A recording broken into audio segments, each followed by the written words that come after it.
আমি সব জানি দীপা, আমি বুঝতে পারি।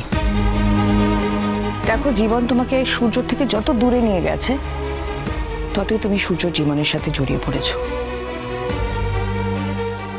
ওকে বাঁচানো থেকে শুরু করে ওকে ভালো করে তোলা, ও সংসারের দায়িত্ব সব সব তুমি নিজের ঘাড়ে নিয়েছ।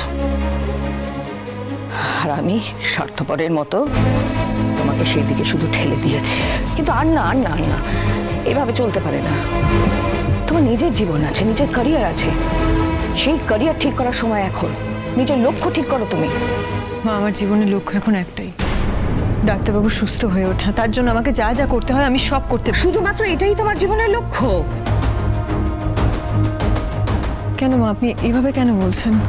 দেখো দীপা, তুমি যতবার সূর্য থেকে দূরে গেছো, এই জীবন তোমাকে সূর্যের সামনে দাঁড় করিয়েছে।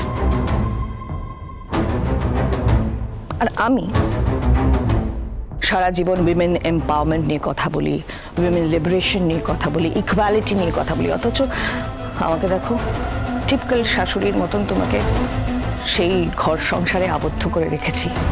সংসারের দায় তোমার মাথায় চাপিয়ে দিয়েছি, তোমাকে সেখানেই ঠেলে দিয়েছি। কিন্তু আর না, আর চলতে পারে না এভাবে। আমাকে ঠাকুর একবার সুযোগ দিয়েছেন কিছু জায়গা সংশোধন করার, তাই আমি এই সুযোগটাকে না হাতছাড়া করতে চাই না, বিশ্বাস করো। আমি কিন্তু গোড়া থেকে এই যুদ্ধের সেনানি।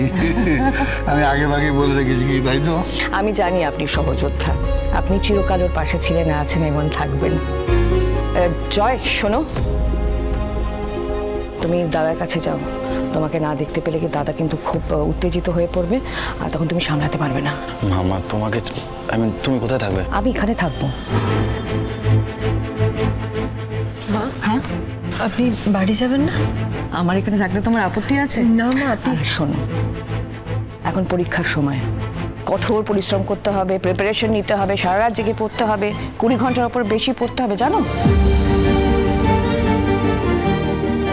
সূর্য যখন প্রিপেয়ার করতো এন্ট্রান্স পরীক্ষার সময়, আমাকে পাশে বসিয়ে রাখতো।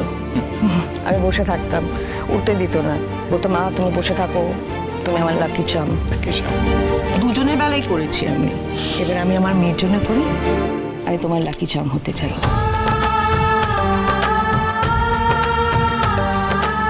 আমি সারা রাত তোমার পাশে বসে তোমাকে সাপোর্ট করব। তোমার কি প্রয়োজন আমি দেখবো। মা, এসব করে কি আমি ডাক্তারবাবুকে ফিরে পাবো? আপনি তো খুব ভালো করেই জানেন আমরা আলাদা হয়ে গেছে, আমাদের ডিভোর্স হয়ে গেছে। আমি জানি তোমাদের ডিভোর্স হয়ে গেছে,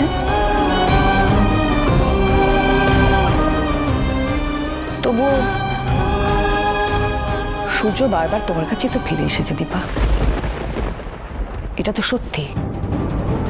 আর তোমরাই তো আমাকে বিশ্বাস করিয়েছো যে তোমাদের এই সম্পর্কটা পবিত্র, একদম জন্ম জন্মান্তরের সম্পর্ক, এটা ভাঙবার নয়। অনুরাগীর ছোঁয়া, সোম থেকে রবি রাত 9:30টায় স্টার জলসায়।